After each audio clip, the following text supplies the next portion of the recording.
Hi, so just a quick update about using condoms to dry your items. As you can see, I put my audio recording into 2 condoms, just like the World War II soldiers did. Yeah, so I've just survived my first night out here. It was pretty damn cold. I'm still cold at the moment, but I'm kind of trying to let the sun kind of warm me up and dry me off, you know. I'm still wet and soaked from being inside this dinghy. I haven't even been in the water yet, but just, you know, the water splashes into here. There's piss inside it as well. It leaves you quite wet and soaked through, so I'm trying to let the sun evaporate the water off me at the moment. Well, to be honest, I'm going to be a little bit lazy. I'm going to just record just a bunch of like anecdotal type stuff now, because it is very hard to film out on a dinghy. There's some notes I made last week, which are things I wanted to talk about when I'm out here. So it's going to all be in one cut, so you have to edit that yourself. Okay.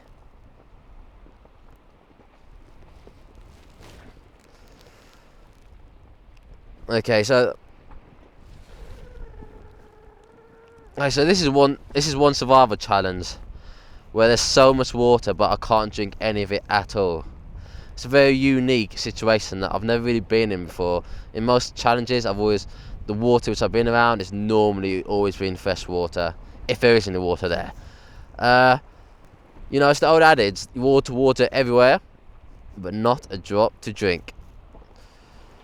Ocean seawater should be avoided because it's really bad for your kidneys. It can cause kidney failure and dehydration. You know, whilst I think everyone pretty much recommends you don't, there have been doctors in the past.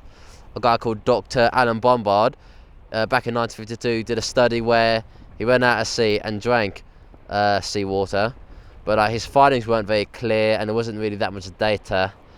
He kind of wrote down on it, so I'm not really sure how much seawater he drank versus how much fresh water he drank.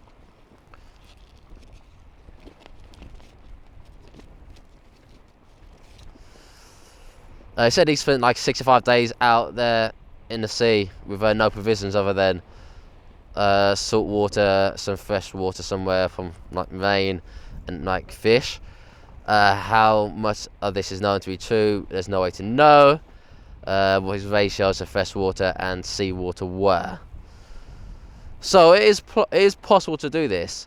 It's not really worth the risk. I don't really need to. Because the thing is, because seawater has a higher urine content. Okay, so basically human kidneys can only make urine that is less salty than seawater, which means that more water is used to get rid of the seawater than the seawater you're drinking. This causes dehydration and kidney failure. Some people say that it's possible to drink up to about 32 ounces of seawater a day, but I don't know. It may do harm to you, and it may do damage to your kidneys. You know, I think to drink 32 ounces of seawater, you really do need some fresh water at hand to kind of like dilute it. Sort of ratios. Yeah, so even like salt water will cling to your lips, like the sea air, salt water. You know, you lick your lips, you're going to make yourself more thirsty, so I try to avoid licking my lips. But I feel like I have to lick my lips because they're so dry, it feels like they're being damaged. So it's kind of like the balance between, you know, a bit of pain here. Nobody ever dies from having dry lips, versus trying to minimise your kind of salt intake, no matter how small. It's kind of risk and reward, you know. The tongue's very absorbent and it will absorb the salt.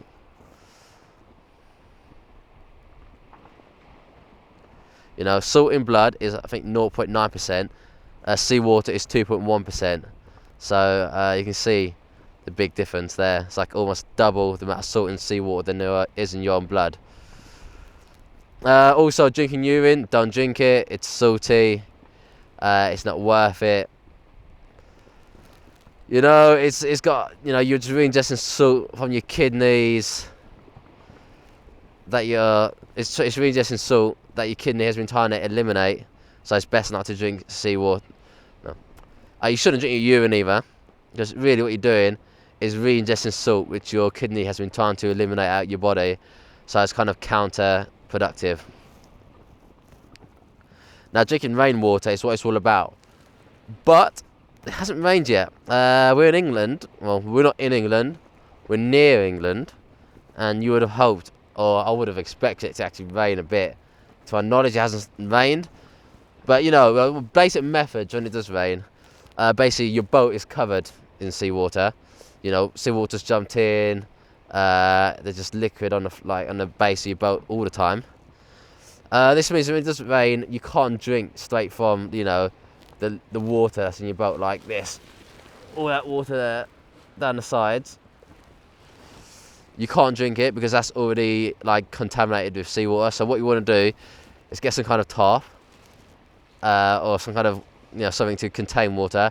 As it starts raining, wash out the container so that you get rid of all seawater, and then you can collect fresh, uncontaminated seawater from there on. But as I said, it hasn't started raining yet, so I'm yet to actually do this in practice.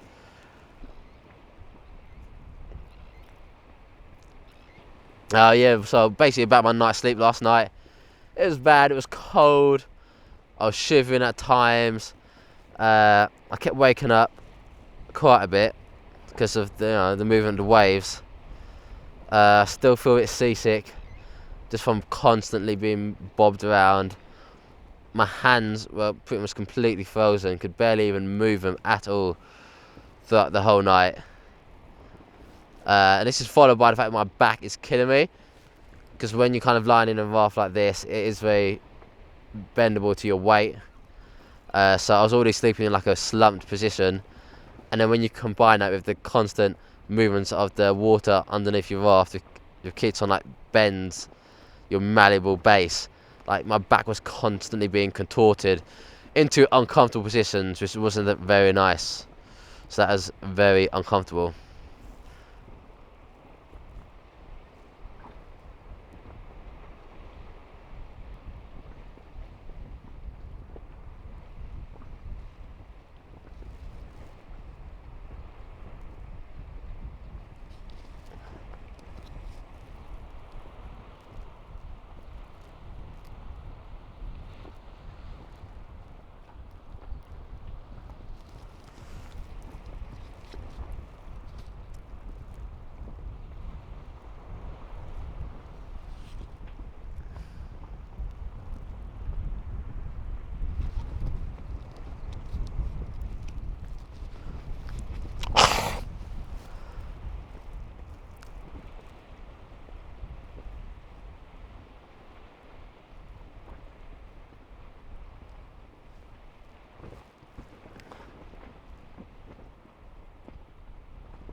As I was doing yesterday, I kind of wanted to fill in some stuff about the seaweed. I didn't really have time to talk about.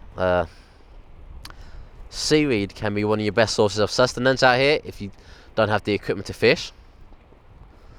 You know, it's very easy to catch, very low intensive, but the calories aren't really very high. So you can do seaweed as I did yesterday. I did a few tests of it. I tested it on my tongue, waited some time, see if it had any ill effect on me. It didn't have any ill effect, so I continued eating it. Living off seaweed may not sound fun, but hey, like, what you're gonna do, it's easy food, so you can't really complain too much. You know, it might not be, you know, the most appealing meal or appetizing meal that you can find, that you'll have all year round, but it'll, you know, fill in that little void in your stomach and make you feel that bit better, you know.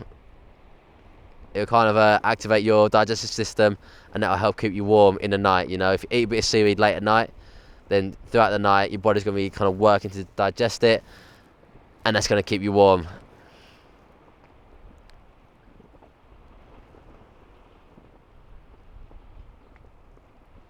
But be careful not to eat too much. It is quite hard to digest the food, So if you don't really have any drinking water, it can kind of do more harm than good. But you know, I only had a little bit just to settle my stomach. So I feel like it might have settled my stomach. I feel a bit better. I still feel a bit nauseous from moving around all the time, but I'm kind of getting a bit more used to this seasickness.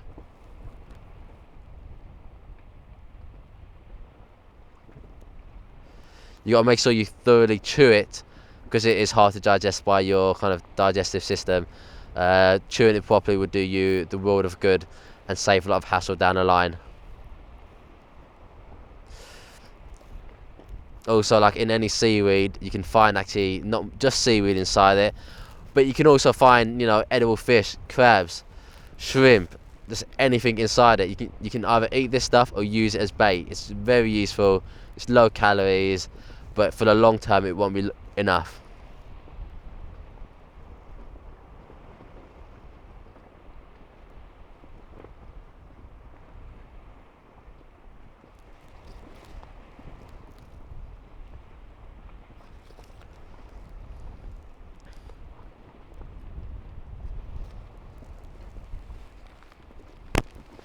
Here's, see, it looks like.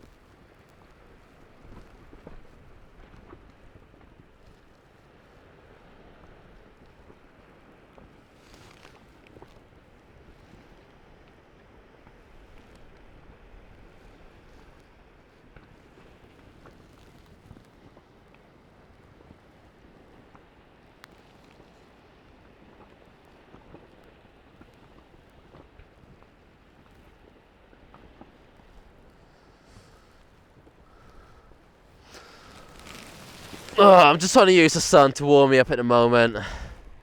It's working. I can't wait for it to become midday when it gets a bit warm and the sun's just right overhead. I'll feel a lot better then. For now, that's it.